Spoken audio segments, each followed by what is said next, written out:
soo gaabinaya guddoomiyihii hore waxaan leeyahay waad mahadsan tahay intii aad sida fiican gobolka uga shaqaynaysay abaalkaana waa lagu hayaa ilaahay kaa jazaa'i mariyo barasaabka cusubna waxaan leeyahay ku soo dhawow gobolka awdal oo ah astaantii Soomaaliland halkii lagu dhisay dawladda maanta dalka ka talinaysa ku soo dhawow baan ku leenahay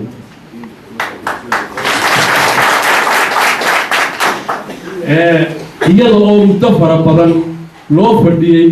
oo laba dawladood isbedelay laba madaxweyne isbedelay midna waqtigiisa lagu dhameeyay midna waqtigiisa lagu dhisay oo 5 bilood loo fadhiyay astaantii baa maanta taagan awdal ku soo dhawow waa gobolka nabadda waa gobolka mutacalimiinta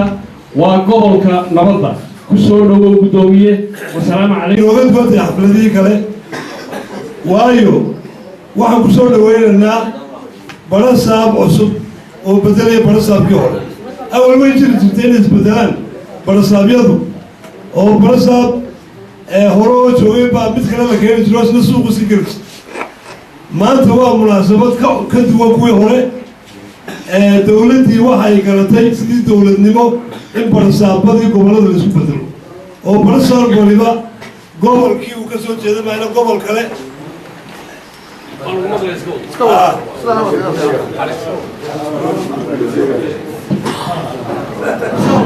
inuu barasaab waliba gobolkii uu ka soo jeeday maana gobol kale tago waa astaan dawladnimo run ahaantii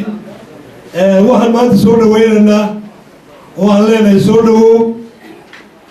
barasaabka cusub cabdi axmed aayin oo laga soo bedelay gobolka togdheer loona soo bedelay gobolka awdal waxaan leenahay guddoomiye soo dhawow waxaan kugu soo dhaweynaynaa magaala madaxdii gobolka awdal ee boorama adigoo aan ku cusbayn oo horeba u yaqaanay magaalada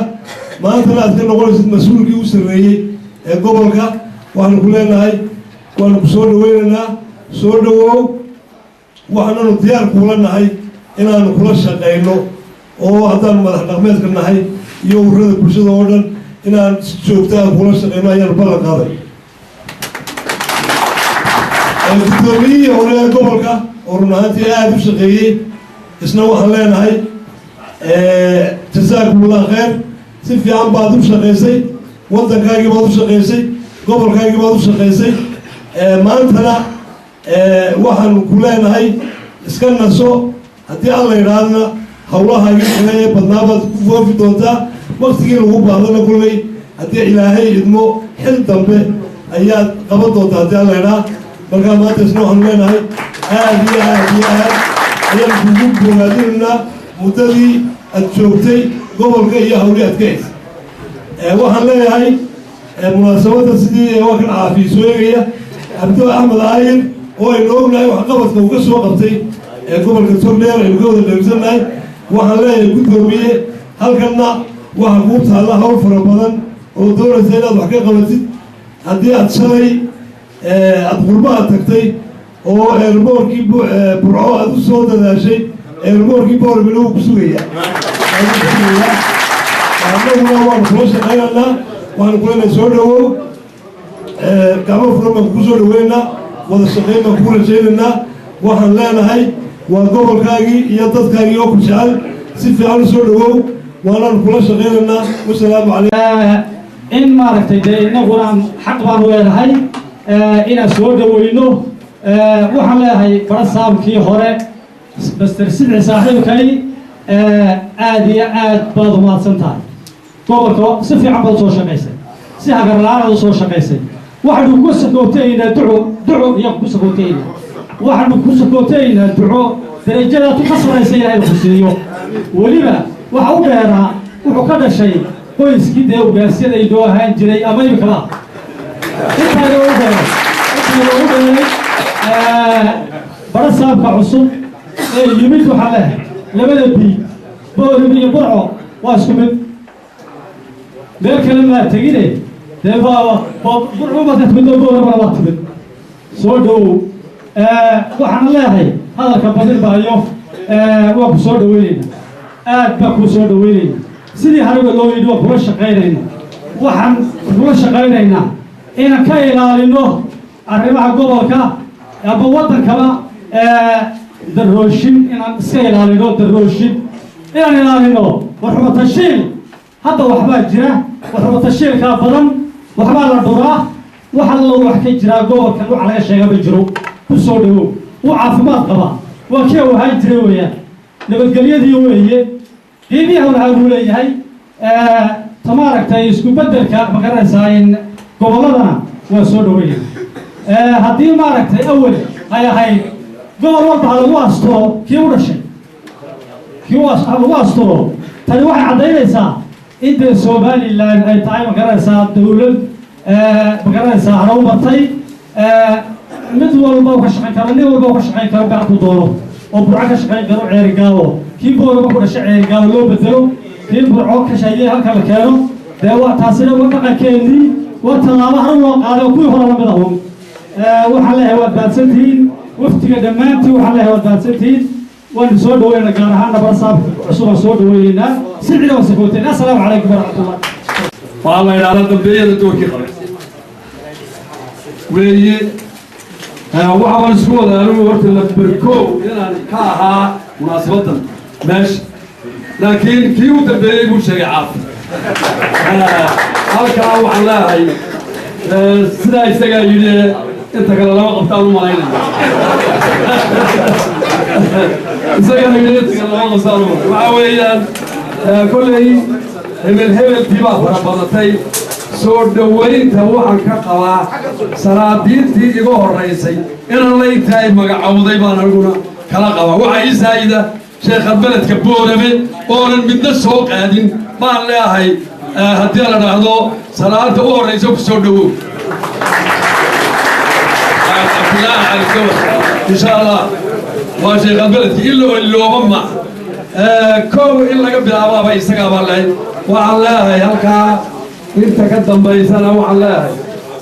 haddii la dhahdo wafdiga noo yimiday iyo kuwii gobolka sii joogay barasaabka cusub barasaabkii hore intaba soo dhawaadaan leenahay waa degmadiinnii waa gobolkiinnii waa dalkiinnii waa halkii laga aas-aasay dawladda haddii lada ay ka dhisantay ku soo dhawaadaan idin leenahay ku soo dhawaada insha allahu tacaala قبل فرن ديال برعسان بس كافيو وضع شقين كسر دوادان دلنا وحلا هاي إن شاء الله برا صعب كهوري لفتيزا وهذه يجرى المقلاين برا صعب هذا قبل هذا اللي يسكب بدلي سنت المحل لوجا جودو بيستالا هاي السجن بدل لوجا جودو بسدي بدنا توها في ستان إن شاء الله تعالى أنا سأقول بس بنا وحلا سود نيت فرحسوك سود أعمل أير سود وحلا لا وأقول شقينا سنا برعوك شقيسين الدولة شقيسو سنا دلكوك شقيسين نوض الله شقيسو وحي أتصور قبضتين أود أنا إلى الوحكسي هذا سيادي سبوا يعني وعنكا عطلنا إلى الوحكة ناقصين أنا أقول سنا رولا شقيسين barasaabadii hore iyo madaxda gobolka si ka badan inaan kuga shaqayno mooyaane ha naga filin inaan haddii aan ahdo wax ka liita kugula shaqayna ha naga filin insha allah soo dhawaada assalaamu calaykum waraxmatullahi munaasabadan maanta loo qabtay oo ah sagootiga gudoomiyihii iyo gudoomiyaha cusub axmed caayar waan soo dhaweynaynaa hore waan sii sagotaynaa kadibna aad baan usoo dhaweynaynaa axmed sidci horta waxaan leeyahay muddadii aad nala shaqaynaysay runtii arrimaha nabadgelyada iyo arrimaha horumarinta gobolka aad baan ugu fiicnay oon kugu ammaanaynaa oo ammaan baan kugu soo jeedinaynaa ergan dambe uu ka dhawaajiyey baade haddii ay tahay aan u malaynayo in lagu ilaawo u malaynayo laakiin madaxweynuhu kaala xishooday inuu dacdaad joogtaa kule anigu kaa weyn ha malaynay ceergaabi iyo meelo dhaadheer iyo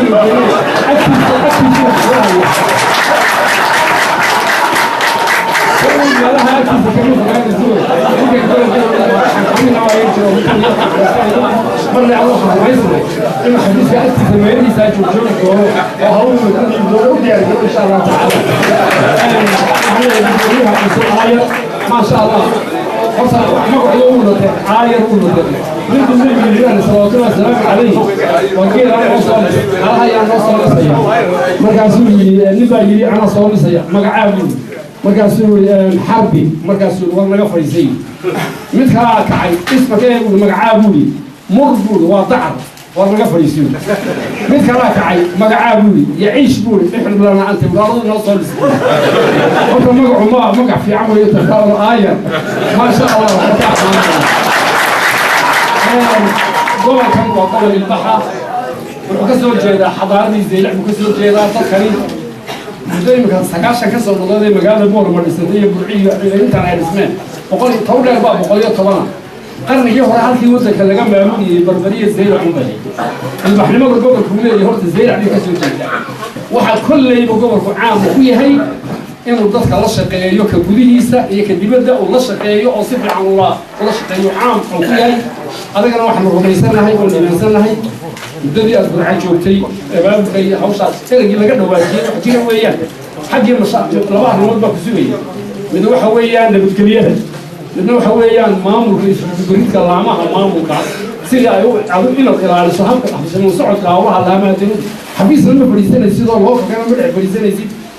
maamulka maxay hayay hawlaha gudna ma fariisanaysid kastamna ma fariisanaysid laakiin kor waayeen waa wada indhee hawlaha dawladda ee Soomaaliya sidaas guddi baridi lahayd way waa labada arrimood waxa ugu weyn ama hawshaada waa tahay nabadgelyada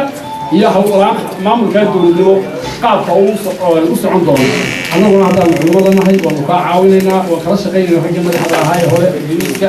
yani goor ma kala shaqeynaa arrimaha nabadgelyada arrimaha maamulka isku barisidkii goor walba waxaan jecelnahay ninka gudoomiyaha gobolku inuu laamaha dawladda horumarkooda ka warayo oo la socdo oo wixii ka dhiman ee dawladda dhexe kaga xidhan isagu mid walba uu